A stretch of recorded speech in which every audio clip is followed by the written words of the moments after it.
Good morning दोस्तों। आज class में हम अध्ययन करेंगे चैप्टर नंबर 3 के कुछ न्यूमेरिकल्स हैं, उनके बारे में। हमारा चैप्टर नंबर 3 कल क्लास में कंप्लीट हो गया था और हम बात करेंगे दोस्तों इसके कुछ न्यूमेरिकल्स हैं इंपॉर्टेंट, उनके बारे में। तो चलो दोस्तों हम बात करते हैं न्यूमेरिकल फर्स्ट के बारे में, जिसका डायग्राम यहाँ पे बना हुआ है और न्यूमेरिकल्स मैं आपको बोल के लिखा रहा हूँ। तो दोस्तों न्यूमेरिकल एक नंबर संलग्न परिपथ में प्रत्येक प्रतिरोध, ये परिपथ दिया हुआ, इसमें प्रत्येक प्रतिरोध 2 ओम का है। प्रत्येक प्रतिरोध 2 ओम का है। बिंदुओं ए और बी के बीच तुल्य प्रतिरोध ज्ञात कीजिए।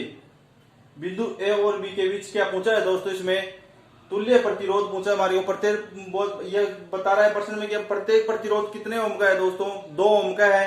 तो बहुत ही इजी क्वेश्चन है कि इसका तुल्य प्रतिरोध क्या होगा। तो पहले सबसे पहले इसमें क्या देखना है दोस्तों कि प्रतिरोध किस क्रम में लगे हुए हैं। तो किस क्रम में लगे हुए हैं दोस्तों, ये समांतर क्रम में लगे हुए हैं। समांतर क्रम में लगे हुए हैं ना ये प्रतिरोध। तो इसके लिए समांतर क्रम के लिए तुल्य प्रतिरोध क्या होता है दोस्तों, 1/r equal to 1/r1 plus 1/r2 plus 1/r3। क्या होता है दोस्तों, 1/r equal to 1/r1 plus 1/r2 plus 1/r3। यही होता है, आगे चलता जाता है जितने प्रतिरोध लगे उतने। तो समांतर क्रम में जब प्रतिरोध लगे हुए हैं और प्रत्येक प्रतिरोध 2 ओम का है, तो पहले ये दोनों ध्यान से देखना, ये दोनों समांतर क्रम में दोस्तों और ये दोनों समांतर क्रम में। तो 2 और 2 कितने ओम हो गए, यानी कि R1 का मान कितना निकला यहां से, R1 इक्वल टू 4 ओम। कैसे दोस्तों कि ये दोनों प्रतिरोध समांतर क्रम में है, तो इन दोनों का योग लेंगे तो 2 और 2 4 हो गए। अब ये दोनों है तो 2 और 2 ये कितने हो जाएंगे, 4, यानी कि ये R2 का मान आ जाता है, ये 4 ओम। अब बात करते हैं कि ये समांतर क्रम में थोड़ी ना है, ये तो सी और डी बिंदु के मध्य है। हमारे को क्या करना है, ए और बी बिंदु के मध्य तुल्य प्रतिरोध ज्ञात करना है। तो ए और बी बिंदु के मध्य कौन सा प्रतिरोध लगा हुआ है, 2 ओम का। तो R3 कितना हो जाएगा दोस्तों, 2 ओम। ये हो गया हमारा R3, यानी R1 आ गया, R2 आ गया और R3 आ गया। तो हम तुल्य प्रतिरोध आसानी से ज्ञात कर सकते हैं। R1 का मान, R2 का मान और R3 का मान इसमें रख देंगे। आपको समांतर क्रम और श्रेणी क्रम पढ़ाया था, उसी टाइम बताया कि तुल्य प्रतिरोध ये आएंगे, समांतर क्रम में ये आया था और श्रेणी क्रम में अलग आया था। तो हमारे को समांतर क्रम में जब प्रतिरोध लगे हुए हैं, तो समांतर क्रम में जो तुल्य प्रतिरोध का सूत्र था वो क्या था, 1/r equal to 1/r1 plus 1/r2 plus 1/r3। तो यहां से दोस्तों 1/r इक्वल टू 1/r1 कितना, 4 ohm plus 1/r2 4 ohm plus 1/r3 2 ओम। यही है। तो यहां से दोस्तों R का मान कितना आ जाएगा, इनका लघुत्तम ले लो, कितना है लघुत्तम, 4। 1/r इक्वल टू 4 लघुत्तम आया, तो 4 एकम 4 1 प्लस 4 एकम 4 1 प्लस 2 दूनी 4 इक्वल टू ऊपर भी 4 और नीचे भी 4। तो कितना है दोस्तों, 4 एकम 4, यानी कि 1/r इक्वल टू कितना आएगा हमारा,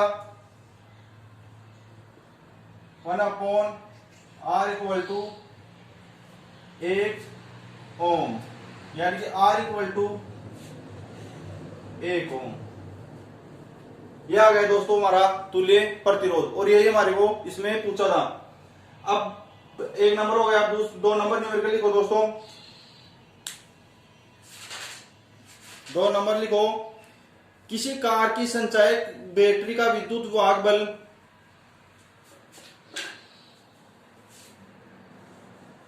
आपको दोस्तों न्यूमेरिकल अच्छे से पढ़ना है, गौर करके। न्यूमेरिकल के अंदर ही इसका आंसर मिलता है, ध्यान रखना। आपने अगर ध्यान से पिछले इस पूरे चैप्टर का अध्ययन किया हो और न्यूमेरिकल अच्छे से पढ़ लिया तो इसका आंसर भी इसी न्यूमेरिकल में मिल जाता है। अब ध्यान से पढ़ना, इस गौर से सुनना इस प्रश्न को। क्या बोल रहा है कि किसी कार की संचायक बैटरी का विद्युत वाहक बल बोले तो ई कितना है, 12 वोल्ट है। यानी कि क्वेश्चन नंबर 2, ई कितना है, 12 वोल्ट। किसी कार की संचायक बैटरी का विद्युत वाहक बल 12 वोल्ट है यदि बैटरी का आंतरिक प्रतिरोध बोले तो दोस्तों स्मॉल आर, बैटरी का आंतरिक प्रतिरोध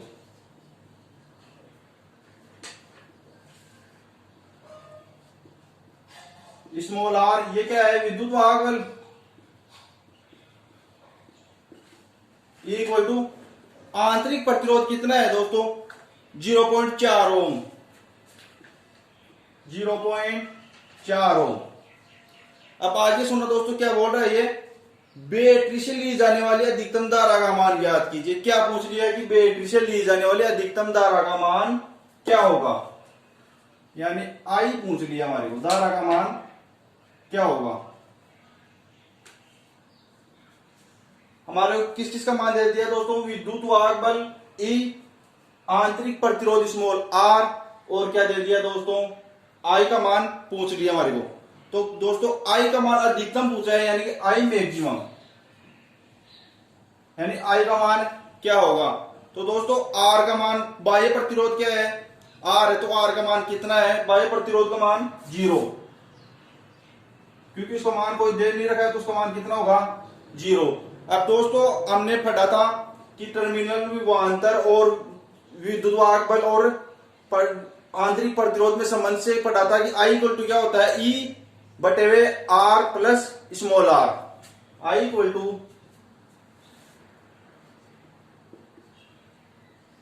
ई बटे वे आर प्लस स्मॉल आर आंतरिक प्रतिरोध और कैपिटल आर बाह्य प्रतिरोध, और ई क्या है, विद्युत वाहक बल, और आई धारा। तो हमारे इसमें दे रहे हैं किस चीज के मान दे रखे हुए हैं, ई विद्युत वाहक बल के मान दे रखे हैं, आर का मान, बाह्य प्रतिरोध का मान हमारे को पता है कि 0 होगा, कुछ भी नहीं दे रखा है, आंतरिक प्रतिरोध स्मॉल आर का मान दे रखा है, इस सूत्र में रख देंगे तो हमारे को क्या आ जाएगा, अधिकतम धारा का मान, और यही हमारे को पूछा है। तो आई इक्वल टू ई का मान 12 वोल्ट बटे वे 0 plus 0.4, I equal to 12 volt बटे वे 0 प्लस 0.4। तो दोस्तों ये 0 इसमें जुड़ेगा तो 12 बटे वे 0.4, जब यहां से पॉइंट हटेगा हमारा तो क्या आ जाएगा दोस्तों,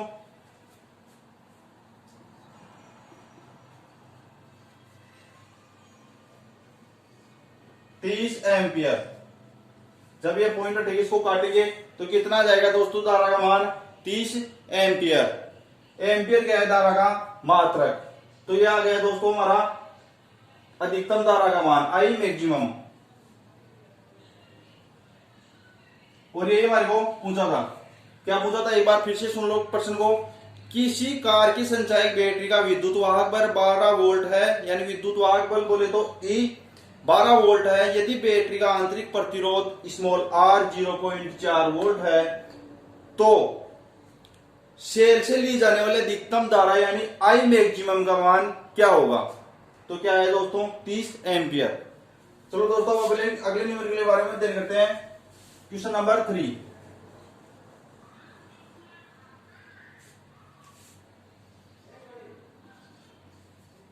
क्वेश्चन नंबर 3 क्या बोल रहा है, क्वेश्चन नंबर 3, 10 वोल्ट विद्युत वाहक बल वाली बैटरी जिसका आंतरिक प्रतिरोध क्या है दोस्तों, 3 ओम।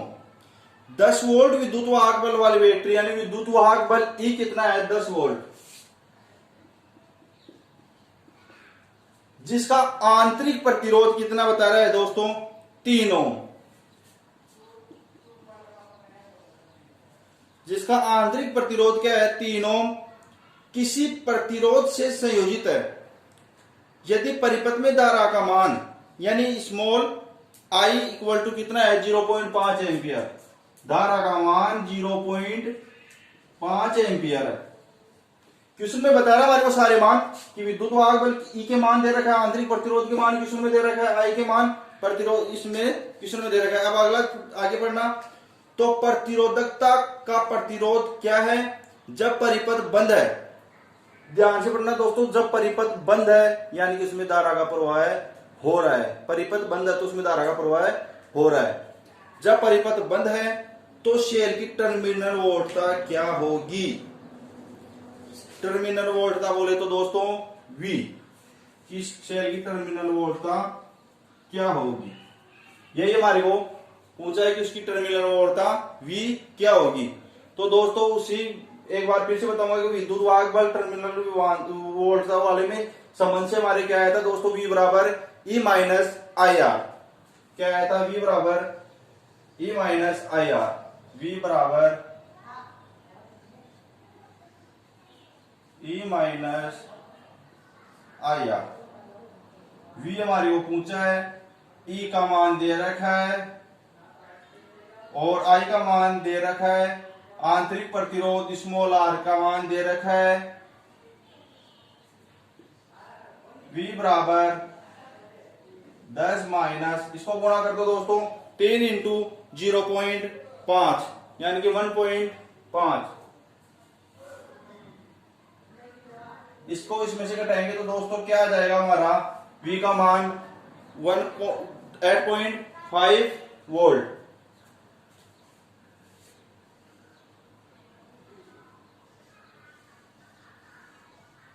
यह आ गया दोस्तों टर्मिनल विभवांतर V का मान, और यही हमारे को प्रश्न में करना था।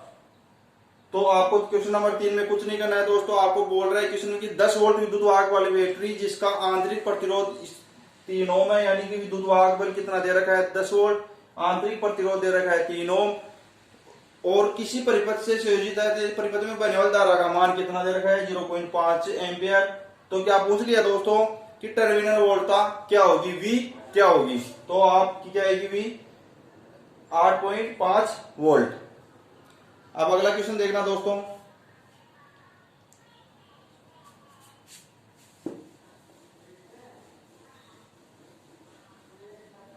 आपको दोस्तों इन प्रश्नों के आंसर आपके ही क्वेश्चन में दे रखे हैं। आपने अगर यदि ध्यान से पिछले वाली जो थ्योरी है कंप्लीट ध्यान से पढ़ी है तो इनके आंसर इन्हीं प्रश्नों में मिल जाएंगे। अब अगला प्रश्न देखना है दोस्तों, चौथे का A, इसमें चौथे में A डालना और लिखना दोस्तों कि 1 ओम 2 ओम 3 ओम के 3 प्रतिरोध श्रेणी क्रम से संयोजित हैं। 1 ओम 2 ओम और 3 ओम के प्रतिरोध किसमें है दोस्तों, श्रेणी क्रम संयोजन में संयोजित है। 1 ओम 2 ओम 3 ओम के प्रतिरोध श्रेणी क्रम में संयोजित है। प्रतिरोधकों के संयोजन का कुल प्रतिरोध क्या है, प्रतिरोधों के संयोजन का कुल प्रतिरोध क्या है, यानी श्रेणी क्रम में है तो R इक्वल टू क्या होगा, R1 plus R2 plus R3। तो R equal to R1 plus R2 plus R3, यानी कि R1 का मान 1 प्लस R2 का 2 प्लस R3 का 3 प्रतिरोध है, श्रेणी क्रम में है, तो श्रेणी क्रम में R इक्वल टू क्या होता है दोस्तों, R1 plus R2 plus R3। तो R का मान कितना आ जाएगा दोस्तों 6 ओम। यह आ गया हमारा R का मान, और ये हमारे को इसमें पहले चौथे के A में पूछा था कि प्रतिरोधों के संयोजन का कुल प्रतिरोध क्या है, यानी कि R का मान कितना है 6 ओम। अब इसमें B लिखना दोस्तों, यह हो गया कि प्रतिरोधों के संयोजन का कुल प्रतिरोध कितना है, तो कितना आ गया 6 ओम। कितना आया, R इक्वल टू 6 ओम। अब इसमें B देखना दोस्तों, B लिखना क्या बोल रहा है B में, यदि प्रतिरोधों का संयोजन किसी 12 वोल्ट की बैटरी जिसका आंतरिक प्रतिरोध नगण्य है, यानी कि जिसकी 12 वोल्ट की बैटरी V 12 वोल्ट और जिसका आंतरिक प्रतिरोध स्मॉल r क्या है दोस्तों, नगण्य है, से संबंध है, तो प्रत्येक प्रतिरोधकता के सिरों पर वोल्टता ज्ञात कीजिए। यानी कि V का मान दे दिया और R का मान हमने यहां से निकाल लिया, और क्या निकालेंगे दोस्तों अभी, धारा का मान, यानी V का मान कितना दिया है यहां से 12 वोल्ट, 12 वोल्ट। R का मान कितना आया 6 ओम। तो V बराबर क्या होता है दोस्तों, I R, V बराबर क्या होता है आई आर, यहां से क्या आ जाएगा दोस्तों आई का मान, V बराबर आई आर, तो यहां से आई का मान आ जाएगा V बटे वे आर, यानी कि I इक्वल टू V का मान है 12 बटे वे R का मान है 6, 6 दूनी 12, I का मान कितना है दोस्तों 2 एम्पियर, I का मान कितना है 2 एम्पियर। अब आ गया दोस्तों हमारा I का मान, V का मान और R का मान। तो पहले प्रतिरोध के लिए क्या पूछा है इसमें लास्ट में कि प्रतिरोधकता के प्रत्येक सिरे पर वोल्टता क्या पता लगाइए कि प्रत्येक प्रतिरोध के सिरे के ऊपर वोल्टता क्या होगी, V का मान क्या होगा। तो जैसे V बराबर क्या होता है आई आर, तो V1 के लिए लेते हैं पहले प्रतिरोध के लिए, फिर दूसरे के लिए लेते हैं, इस प्रकार से लेके देखते हैं तीनों के लिए। तो V1 के लिए क्या होगा दोस्तों आई, तीनों के लिए तो V1 के लिए क्या होगा दोस्तों आई R1, V1 के लिए होगा आई R1। तो V1 का मान कितना है, I का मान कितना है, R का मान कितना है। तो V1 का तो मान हमारे को प्रत्येक वोल्ट के ऊपर निकालना है और I का मान पता है हमारे को, R का मान पता है। तो I का मान पता हो और R का मान पता हो तो हम V का मान निकाल सकते हैं। जैसे V1 इक्वल टू पहले प्रतिरोध के लिए निकालने तो R का मान 1 इंटू धारा का मान कितना है 2, तो इक्वल टू कितना जाएगा दोस्तों 2 वोल्ट। अब दूसरे लिए निकाल रहे हम तो V2 equal to I R2, यानी कि V2 इक्वल टू क्या आ जाएगा दोस्तों धारा का मान भी 2 और इसका मान प्रतिरोध भी दूसरा है R का मान भी 2, तो कितना आ जाएगा दोस्तों 2 दूनी 4 वोल्ट। या अगर दूसरे के लिए अब निकालते हैं तीसरे के लिए V3, तो V3 इक्वल टू यानी कि धारा का मान 2 इंटू प्रतिरोध 3 6 वोल्ट। तो ये हो गया दोस्तों तीनों प्रतिरोधों के सिरों के ऊपर वोल्टता का मान कितना था 2 वोल्ट 4 वोल्ट और 6 वोल्ट। और यही हमारे को पूछ रहा था कि तीनों प्रतिरोधों के सिरों के ऊपर वोल्टता का मान कितना होगा, तो 202 वोल्ट 4 वोल्ट और 6 वोल्ट। ये हो गया हमारा चौथा प्रश्न कंप्लीट। अब अगला प्रश्न लिखो दोस्तों, सिल्वर के किसी तार का, क्वेश्चन नंबर 5, सिल्वर के किसी तार का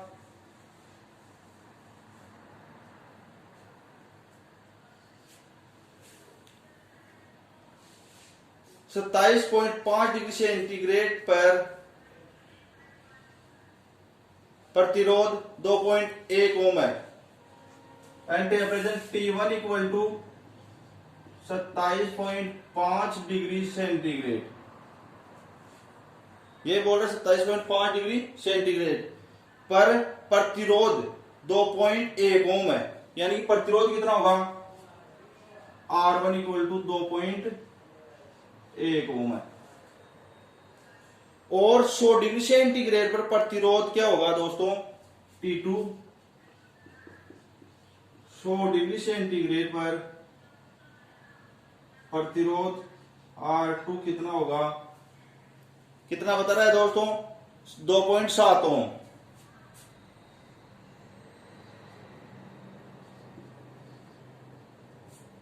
कितना 2.7 ओम। तो क्या पूछा है सिल्वर की प्रतिरोधकता ताप गुणांक ज्ञात कीजिए।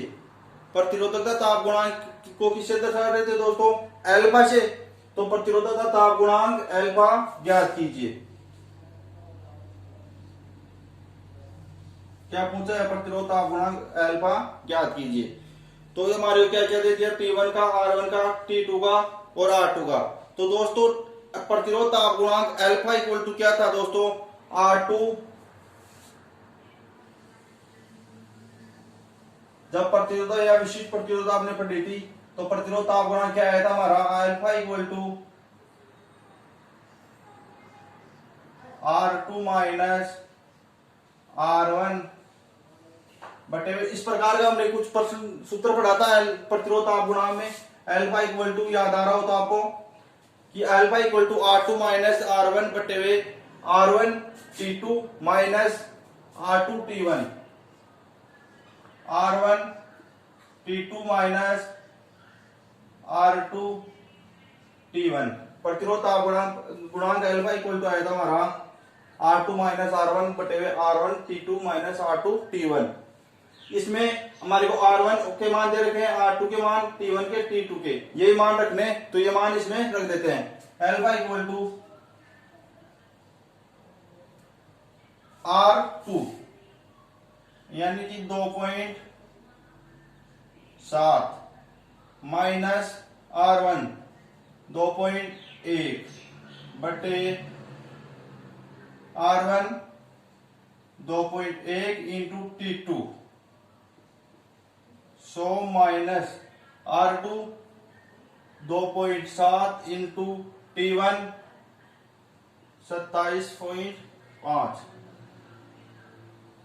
ये मान इसमें रख दिए, R2 का, R1 का, T2 का और T1 का। 2.7 माइनस 2.1 ये कंप्लीट मान रख दिए और इसको आगे सोल्व करो। अल्फा इक्वल टू,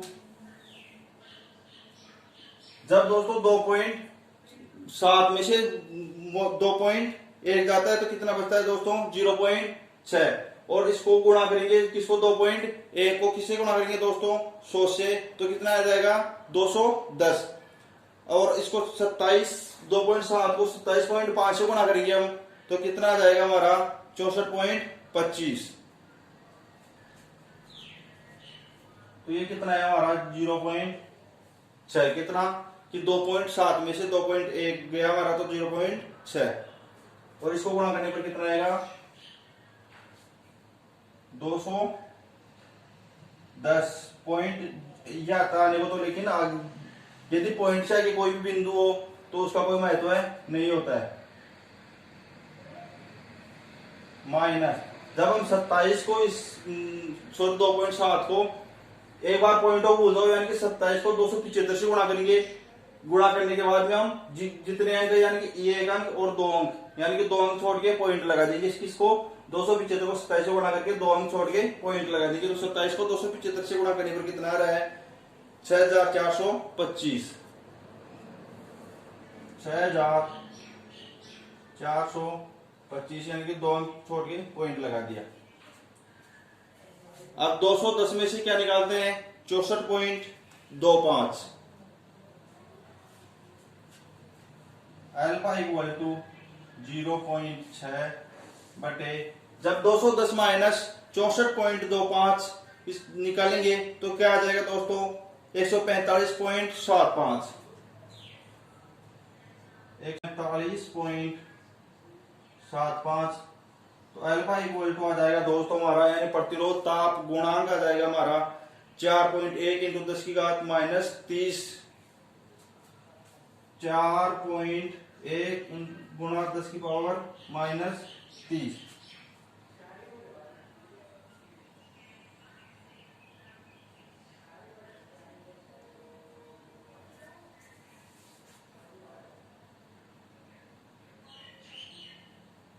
सो 4 गुणा 10 power minus 3 degree centigrade inverse क्या आ गया प्रतिरोध ताप गुणांक।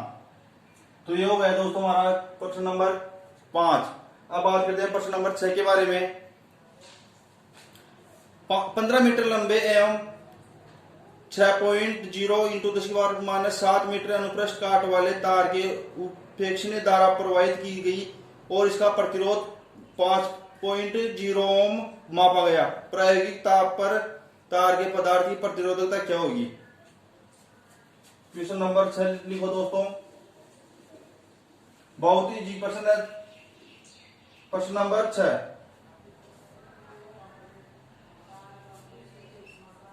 क्या है 15 मीटर लंबे एवं लेन लंबाई कितनी है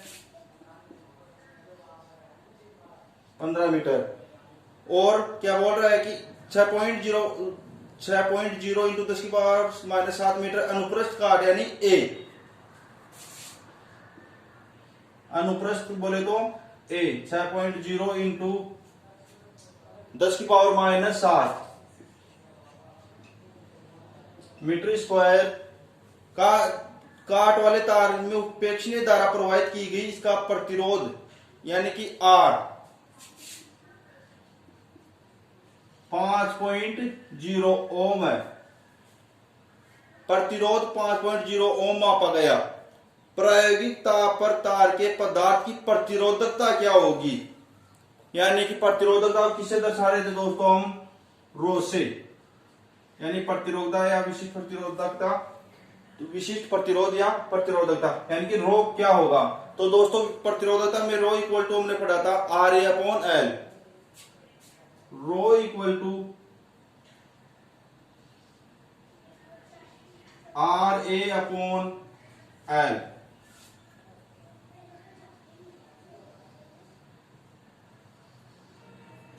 तो आर का मान कितना है 5 इंटू ए का मान 6 इंटू 10⁻⁻7 बटे हुए आर कितना है 15 है।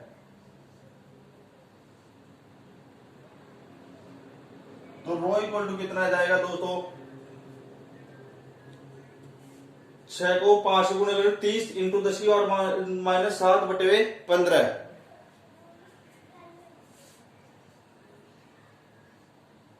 30 इंटू 10⁻⁻7 बटे हुए 15, 15 एकम 15 15 दोनों 30। रो इक्वल टू आ गया 2 इंटू 10⁻⁻7 और यही हमारे को प्रतिरोधकता रो पूछा था। तो ये हो गए दोस्तों हमारे चैप्टर नंबर 3 के कुछ न्यूमेरिकल थे इंपोर्टेंट, वो न्यूमेरिकल और इसी प्रकार के आगे आपको न्यूमेरिकल दे रखे हो, तो इसी प्रकार से आपको क्वेश्चन को ध्यान से पढ़ना है और उस न्यूमेरिकल को करना है। और हम कल की क्लास में अध्ययन करेंगे जो दोस्तों चैप्टर नंबर 4 के बारे में, जो कि बहुत ही इंपॉर्टेंट चैप्टर है, क्योंकि इसी चैप्टर के आधार पर आगे आपको 3 चैप्टर करने को मिलेंगे। तो दोस्तों आपकी आज की क्लास में इतना ही काफी।